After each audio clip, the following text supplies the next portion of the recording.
Que eu não vou enrolar mais, eu vou só mostrar o GIF, porque é uma obra de arte, basicamente, né? Então esse aqui é o GIF.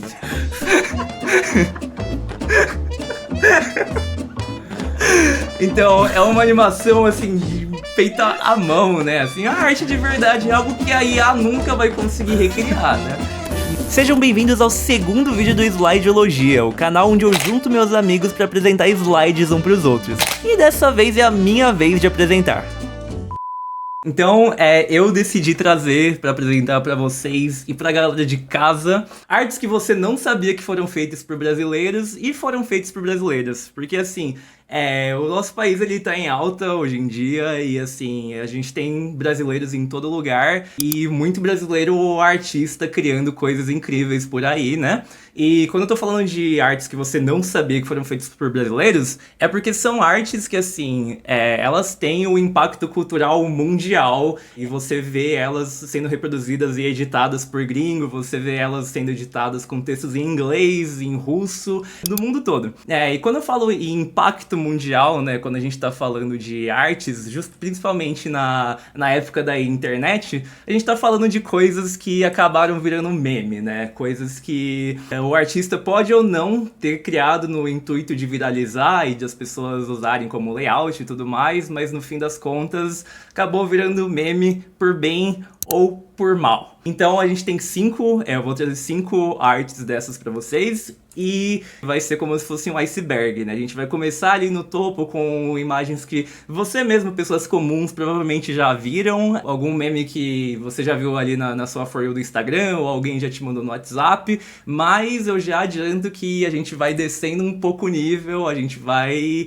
entrar em lugares da internet que talvez a pessoa comum não costuma entrar e vocês no fim vão sair daqui aprendendo coisas novas de alguém que é cronicamente online e tem um tempo nem um pouco saudável de tela. Começando com um muito simples, que é um muito fofinho, né? A gente tem a tirinha dos 2 caras no ônibus. Esse quadrinho, ele foi feito pelo Genildo Ronchi do Espírito Santo.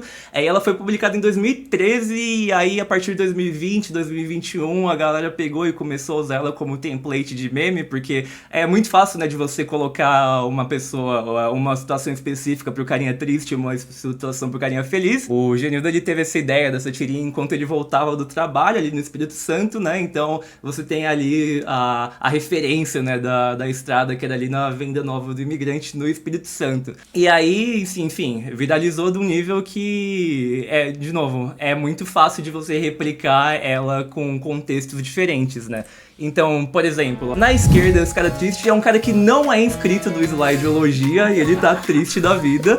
E na direita você tem um cara que é inscrito do Slideologia, né? Então, se você quiser ser feliz na sua vida, já deixe seu like, se inscreva e acompanhe a gente nessa jornada, beleza? Então vamos pro próximo. O próximo a gente tem a bomba de hidrogênio versus o bebê tossindo.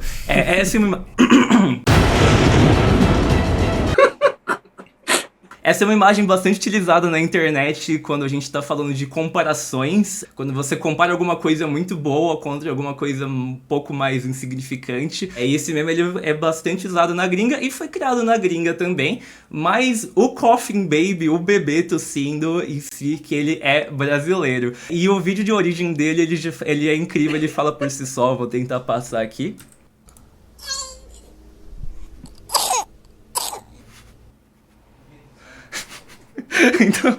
Então, ele sem contexto já é muito bom, mas o contexto da reportagem é que acredito que era em Pernambuco e tinha umas obras que estavam uma obra que estava acontecendo por bastante tempo perto de um prédio e aí tava subindo muita poeira e tava fazendo a galera tossir, né? E aí a repórter da Globo, ela achou de bom tom pegar um bebê ali que tava de boa, tirar a chupeta dele e colocar o microfone pra ele tossir.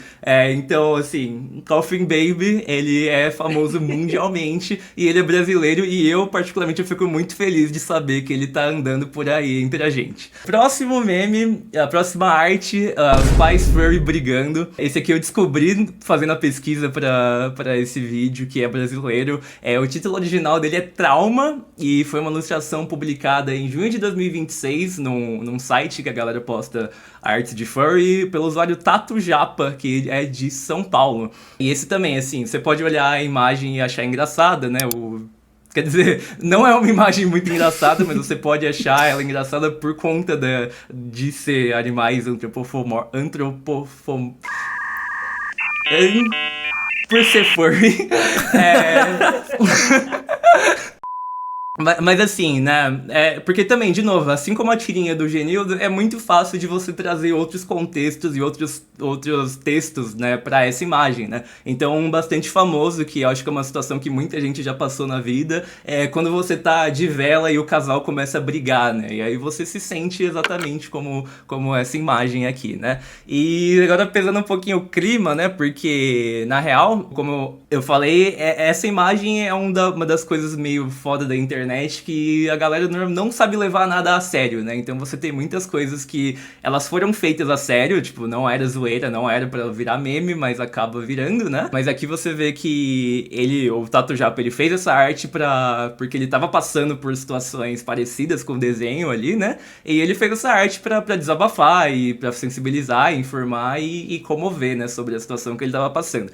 Felizmente, né? Despesando um pouco o clima, ele já falou no Twitter recentemente que, tipo, ele já superou as situações ruins que ele tava passando ali e que hoje tá tudo bem e que ele se diverte com a galera fazendo um meme da arte dele, né? Então, tudo bem até aqui, né? Agora a gente vai continuar aqui no mesmo tema de animais. Essa aqui é o quadrinho I Will Survive, né? Feito pelo brasileiro William Borba. E vocês podem ver aí no título, né, na capa, que é uma fancomic de Zootopia. Pra quem não sabe, Zootopia é o desenho, a animação da Disney, né, que tem os animais como que fala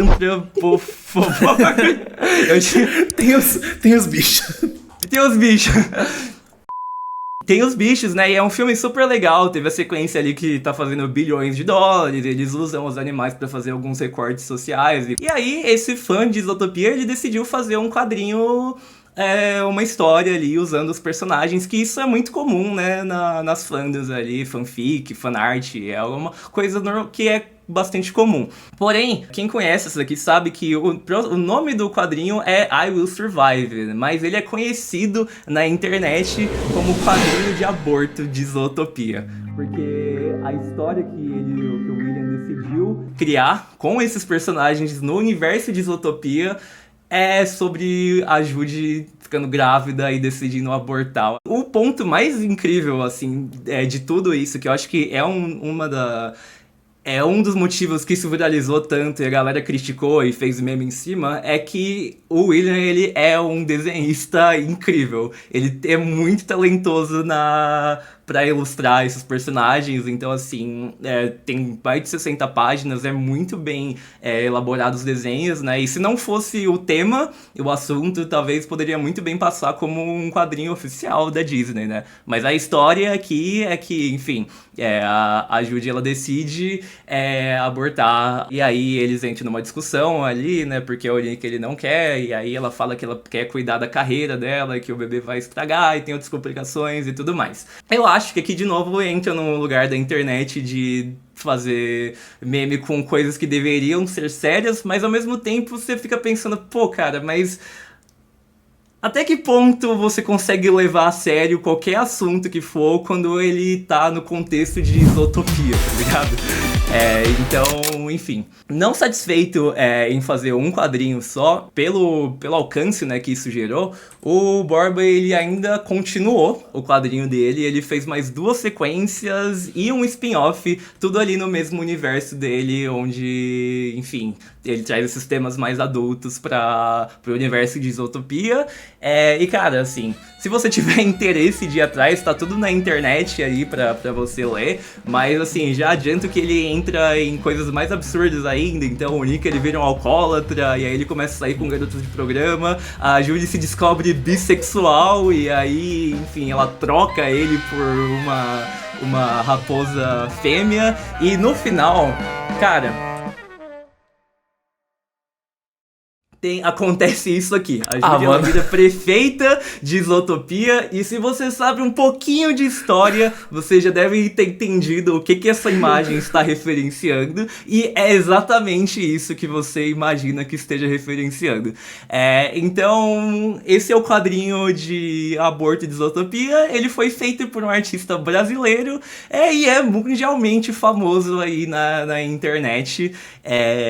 E assim, se você que tem interesse de ver bicho em contextos mais adultos, assim, mano, só vai ver Beastars. Só vai ver Beastars. Beastars, ele já foi criado com essa ideia. A gente não tá pegando personagem de desenho infantil e trazendo isso aqui, né? E eu acho que o mais interessante, né, de pensar da criação disso tudo é que você lendo tudo, você lendo os comentários do artista, você não consegue saber qual que é o viés dele, o que ele quis dizer com isso, se ele tá falando sério ou não, se ele realmente é fã, se ele realmente tá trollando, se ele só quer chocar as pessoas, não tem como saber, é impossível. Eu li, eu reli, eu tentei, eu fui atrás de comentário, mas eu não consegui chegar em nenhuma conclusão. Então, eu recomendo você ler por conta própria e chegar em suas próprias conclusões, ou ir assistir Beastars, que é muito melhor. E por último, a última arte aqui, a gente vai ter que contextualizar um pouquinho, Mario e Sonic. Cara, esses dois, eles são dos personagens mais icônicos dos videogames, né? E desde o início dele, o Sonic, ele foi criado pra ser um rival do Mario. Literalmente, ele foi criado pra isso. E na época lá do Nintendinho, do Mega Drive, tinha essa rivalidade, tava mais forte do que nunca, né? E aí, era muito bom, assim, tinha campanhas incríveis de marketing de uma empresa detonando a outra, né? E uma coisa que acontece bastante na internet, é um fenômeno nas fandoms, é que quando você tem rivalidade entre dois personagens, a galera, ela tem essa tendência de transformar, de fazer esse pipeline da rivalidade pro amor, né? É o famoso trope dos enemies to lovers, aqueles personagens que não se gostam, são inimigos, e aí, no final, eles terminam juntos, né? E com todo esse contexto, é óbvio, né, que se você tem os dois maiores mascotes do videogame, você ia ter a galera que traz o enemies to lovers pro Mario e pro Sonic, né? Então você tem inúmeras fanarts. Eu, pesquisando Mario e Sonic no Google, quando eu era criança, assim, eu vi coisas que eu não deveria ter visto, mas uma das mais famosas, que ela estourou muito na época do Vine, e que às vezes você encontra ela, é um GIF animado, e eu não vou enrolar mais, eu vou só mostrar o GIF, porque é uma obra de arte, basicamente, né? Então esse aqui é o GIF.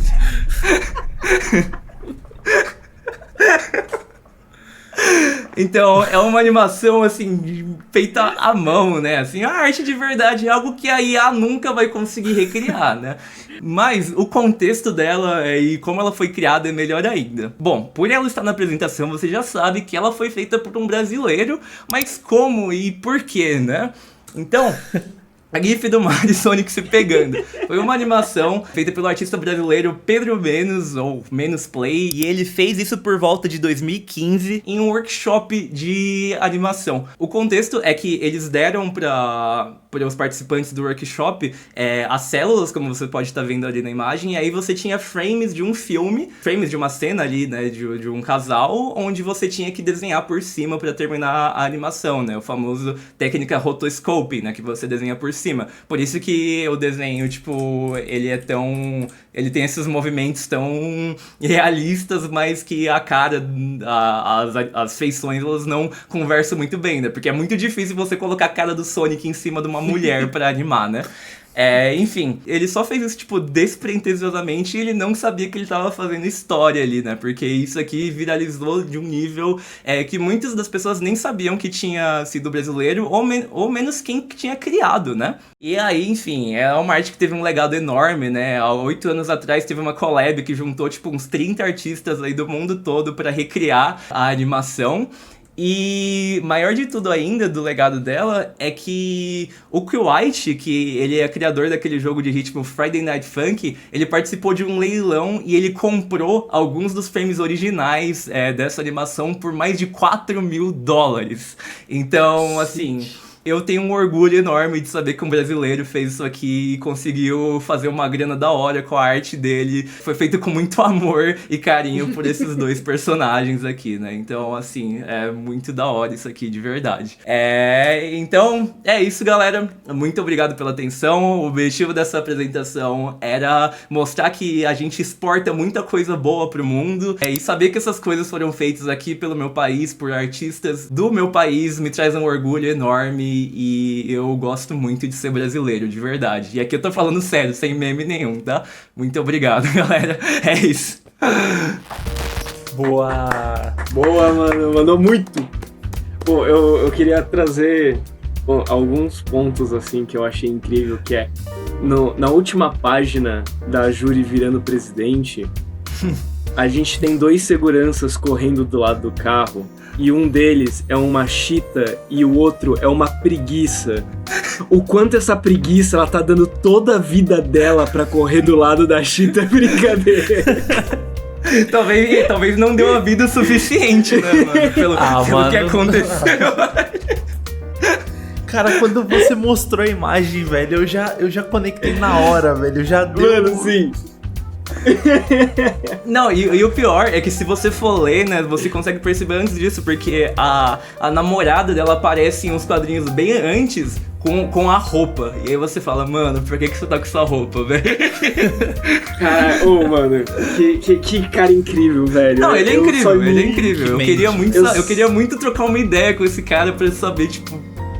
Mano, o que aconteceu, velho? mas realmente a arte do cara é muito bonita. É muito velho. bom, é muito bom, velho. E ele decidiu levar pra esse lado, assim, ó. Da o famoso talento na mão do palhaço, né, velho?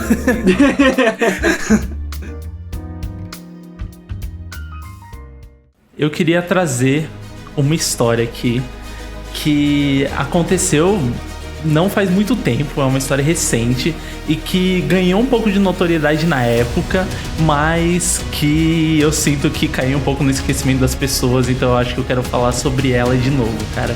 E o título do meu slide, ele é Homem-Aranha, Racismo em Casa. A história de Spider-Man Lotus.